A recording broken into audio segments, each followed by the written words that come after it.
এত দ্বারা ছোট নেতা, বড় নেতা, হাফ নেতা, পাতি নেতা, সাদা নেতা, কালা নেতা, খাটো নেতা, লম্বা নেতা আপনাদের দৃষ্টি আকর্ষণ করে বিশেষভাবে বলা যাচ্ছে, এতদিন পর্যন্ত দাপট খাটিয়ে বিভিন্নভাবে আমাদের হোটেল রেস্তোরাঁয় বিল পরিশোধ না করে বাকি রেখেছেন।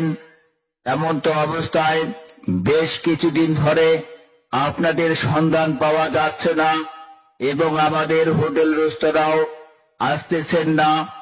আপনারা যেখানেই যে অবস্থায় থাকেন না কেন, আমাদের হোটেল রেস্তোরাঁর বিল বিকাশের মাধ্যমে পরিশোধ করার জন্য বিশেষভাবে অনুরোধ করা হচ্ছে। অন্যথায় আপনারা যেখানেই যে অবস্থায় থাকেন না কেন, আপনাদের খুঁজে বের করা হবে।